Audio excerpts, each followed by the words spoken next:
दोस्तों, हम सभी जानते हैं कि जीवन में खुश रहना कितना ज़रूरी है, लेकिन इसके बावजूद भी हम ज़्यादातर टाइम दुखी ही रहते हैं, साथ ही दूसरों को भी दुखी रखते हैं। जब हम खुद ही खुश नहीं होंगे तो हम दूसरों को खुशियाँ कैसे दे सकते हैं। आज की कहानी आपको खुश रहना और दूसरों को भी खुश रखना सिखाएगी, इसलिए इसे पूरा सुनें। पुराने समय की बात है। उत्तरी चीन में 3 मॉन्क रहा करते थे। उनका नाम किसी को नहीं पता, क्योंकि उन्होंने कभी अपने बारे में किसी को कुछ नहीं बताया। चीन में आज भी उन्हें बस हंसते हुए मॉन्क के नाम से जाना जाता है। वे तीनों मॉन्क हमेशा एक साथ रहते थे और गांव-गांव एक जगह से दूसरी जगह घूमा करते थे। वो जिस भी गांव में जाते वहां खड़े होकर जोर जोर से हंसना शुरू कर देते थे। उनकी हंसी को देखकर लोगों का ध्यान उनकी तरफ खींचा चला आता और धीरे धीरे उनके चारों तरफ एक बड़ी भीड़ इकट्ठा हो जाती थी। वे इतनी एकाग्रता व संपूर्णता के साथ हंसते थे कि उनकी हंसी को देखकर सारा गांव हंसने लग जाता था। और जब वो पूरा गांव हंसी के समंदर में डूब जाता तो वे दूसरे गांव चले जाते थे। वे ना तो कुछ बोलते थे, ना ही कुछ उपदेश देते और ना ही कोई शिक्षा। वे जहां भी जाते अपनी हंसी से ऐसा माहौल बना देते कि लोग अपने सारे दुख दर्द भूलकर बस हंसने लग जाते थे। पूरे चाइना में उनके बारे में बातें होने लगी। जब भी उनसे उनका नाम पूछा जाता था तो वह बस हंसते थे और इसी वजह से उनका नाम 3 लाफिंग मॉन्क्स पड़ गया। वो मॉन्क इस तरह से हंसते थे जैसे कि उन्होंने इस संसार की खुशी को या भगवान के मजाक को समझ लिया हो। उन्होंने सिर्फ अपनी हंसी से पूरे चाइना में इतना आनंद फैलाया जितना आज से पहले कोई नहीं फैला पाया।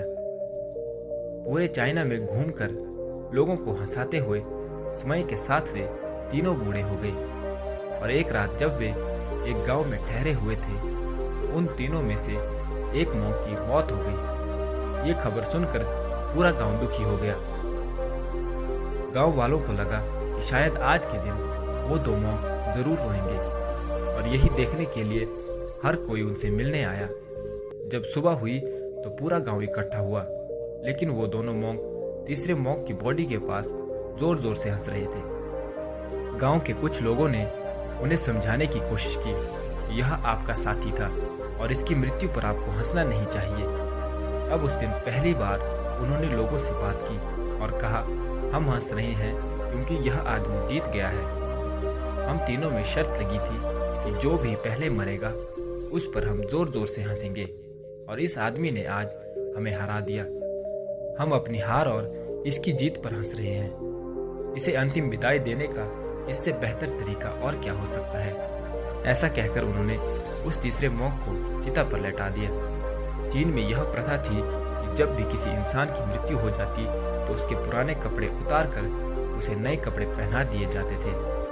लेकिन मरने से पहले उस मॉन्क ने अपने साथियों से अपने कपड़े न बदलने के लिए कहा था। उस मॉन्क ने कहा था कि मुझे स्नान मत करवाना क्योंकि मैं कभी अशुद्ध नहीं हुआ।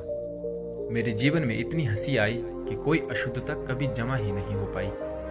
जब उस तीसरे मॉन्क के शरीर में आग लगाई गई तो आसमान में जोर जोर से पटाखे फूटने लगे। उस मॉन्क ने अपने कपड़ों के अंदर ढेर सारे पटाखे छुपा रखे थे। ऐसा नज़ारा देखकर पूरा गांव जोर जोर से हंसने लगा और मरने के बाद भी वो मॉन्क लोगों के चेहरे पर मुस्कान देकर गया। दोस्तों, सभी के जीवन में दुख तकलीफें तो हमेशा रहती हैं, लेकिन जो चीज़ हमेशा साथ रहती है वो है हमारी खुशियाँ। खुश रहने या फिर हंसने के लिए किसी वजह की तलाश नहीं करनी चाहिए। छोटी छोटी चीज़ों में खुद को और दूसरों को खुशी देने की मन में इच्छा होनी चाहिए। अपने दुखों को बांटना जितना ज़रूरी है उतना ही ज़रूरी अपनी खुशियों को बांटना है। हमारी ये ज़िंदगी बस एक मजाक है। जो इस बात को समझ लेता है वो दुनिया के उन झमेलों में नहीं पड़ता जो बेवजह हमारे दुखों का कारण बनती है। दोस्तों, खुशी एक ऐसी चीज़ है जो बांटने से बढ़ती है और गम बांटने से कम होता है। इसलिए लोगों के साथ खुशियों के पल जिए। जिंदगी में सुख की तलाश करो, हंसो और खुशियाँ बांटो। दुख तो जीवन का एक हिस्सा है, वो तो ना चाहकर भी आएगा। तो दोस्तों, यह थी आज की वीडियो। उम्मीद करता हूँ कि आपको वीडियो अच्छी लगी होगी। अगर वीडियो अच्छी लगी हो तो वीडियो को लाइक करें, कमेंट करें, शेयर करें और अगर चैनल पर नए हो तो चैनल को सब्सक्राइब करें, साथ ही बेल आइकन को भी प्रेस कर दें ताकि आप हमारे आने वाले वीडियो को मिस ना करें। फिर मिलेंगे एक नई वीडियो के साथ, तब तक के लिए धन्यवाद।